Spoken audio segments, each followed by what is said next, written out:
Dans un petit village africain entouré de collines et de forêts épaisses, une femme du nom de Mariama faisait tourner bien des têtes. Mariama n'était pas seulement belle, elle était connue pour sa grâce, sa voix douce et son sourire capable d'illuminer même les jours les plus sombres. Mais derrière cette apparence angélique se cachait une jeune femme têtue, déterminée à ne jamais se plier aux attentes des autres. Les hommes du village affluaient pour demander sa main. Chacun venait avec ses cadeaux, ses promesses, ses prières. Des commerçants riches, des chasseurs habiles, des griots talentueux. Tous voulaient épouser Mariama. Mais elle refusait. Toujours. Sa mère, Fatou, désespérait. « Ma fille, tu ne peux pas continuer ainsi. Ces hommes te respectent. Ils t'aiment. Tu ne trouveras pas mieux. » Mais Mariama restait inflexible. « Je ne veux pas d'un mari simplement parce qu'il a des terres ou de l'or. Je veux quelqu'un qui me comprenne, qui m'aime pour ce que je suis, pas pour mon visage. » Et ainsi, année après année, Mariama rejetait tous les prétendants. Mais avec le temps, sa réputation changea. Ceux qui autrefois la louaient commencèrent à murmurer dans son dos. On la traitait de fière, d'orgueilleuse. Certains disaient même qu'elle était maudite, qu'elle portait un sort qui empêchait quiconque de l'épouser. Les années passèrent. Les hommes cessèrent de venir. Mariama continuait de vivre chez sa mère, sa beauté intacte, mais son cœur lourd de solitude. Puis, une nuit, tout bascula. C'était lors d'une lune pleine. La lumière blanche baignait les toits de chaume et les chemins de terre rouge. Mariama, incapable de dormir, décida de se promener hors du village. Elle marchait pieds nus, le pagne léger sur ses épaules, ses cheveux flottant dans la brise tiède.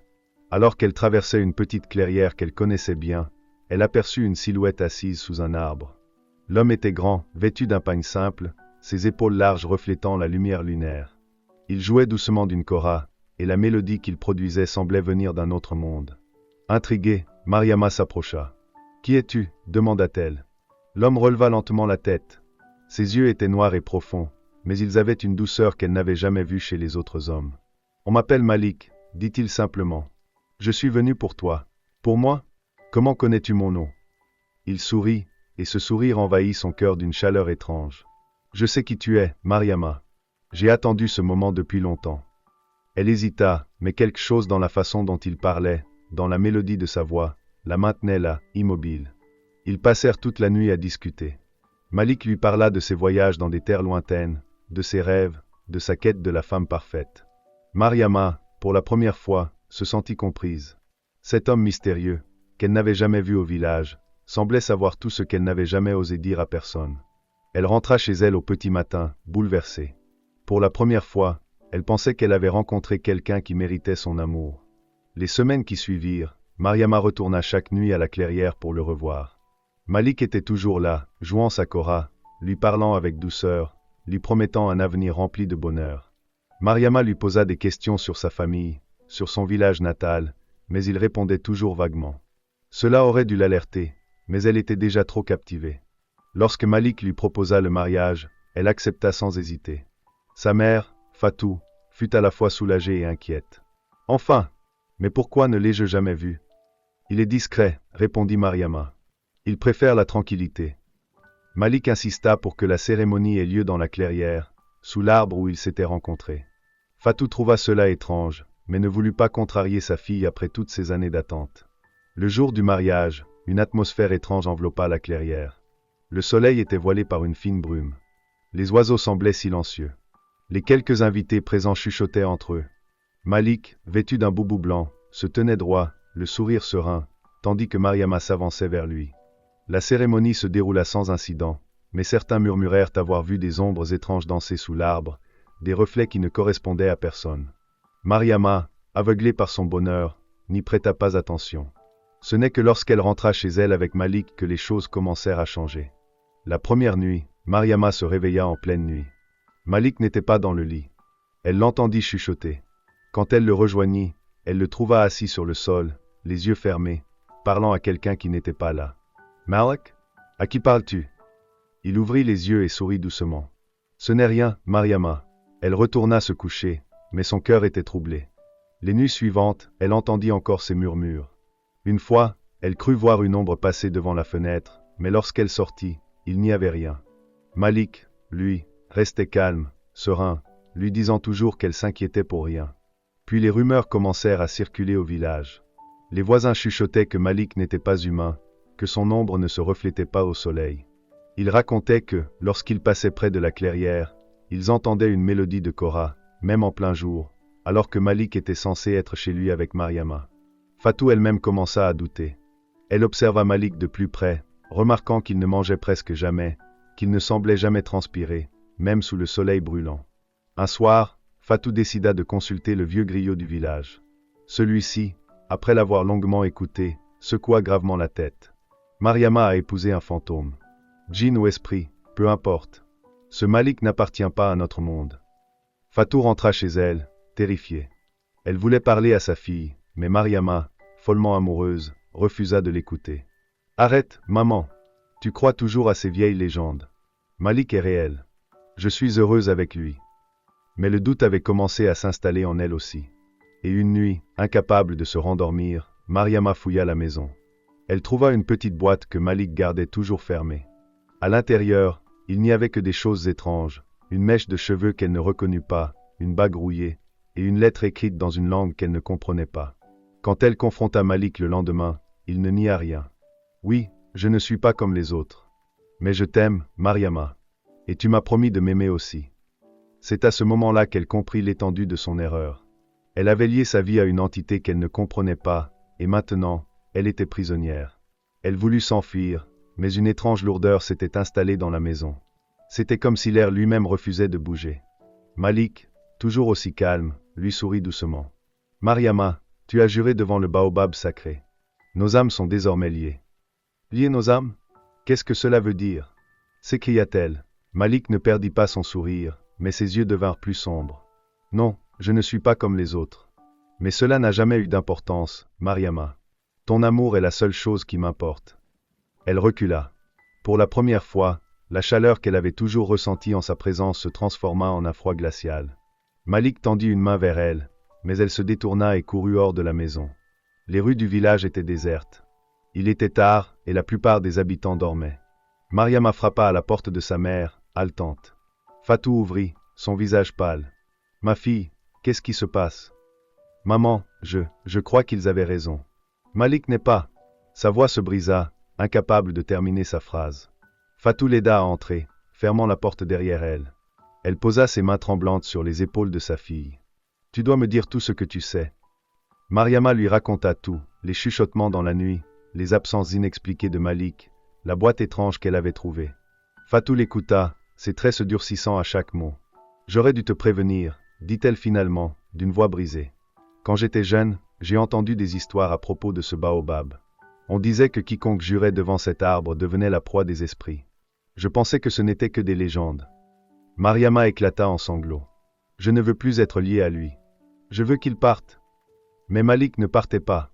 Quand Mariama revint à leur maison pour récupérer ses affaires, il était là, assis calmement.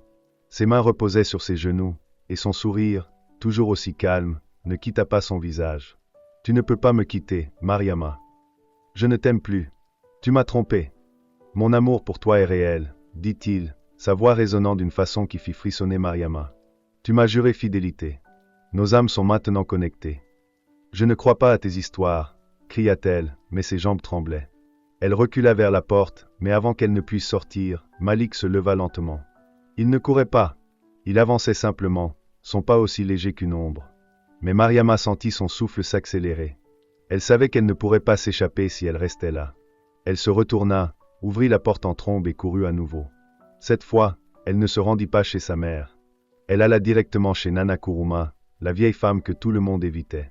Certains disaient qu'elle avait des dons, qu'elle connaissait des secrets anciens. Mariama n'avait jamais cru à ces rumeurs avant ce jour-là. Nana Kuruma l'accueillit sans poser de questions. Elle l'installa sur un tabouret et lui tendit une calebasse remplie d'eau fraîche. « Parle, ma fille. Raconte-moi ce qui t'arrive. » Les mots jaillirent des lèvres de Mariama. Elle raconta tout, les nuits froides, les murmures, le regard de Malik qui semblait voir à travers elle. Elle montra la bague rouillée qu'elle avait trouvée dans la boîte, et la lettre écrite dans une langue qu'elle ne pouvait déchiffrer. Nana Kuruma prit la bague entre ses doigts ridés, la tournant lentement sous la lumière de la lampe. « Cette bague, elle n'appartient pas à ce monde. Alors que dois-je faire ?»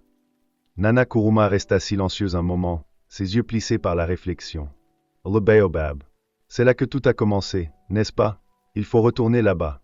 Mais pas seul. Tu auras besoin de protection.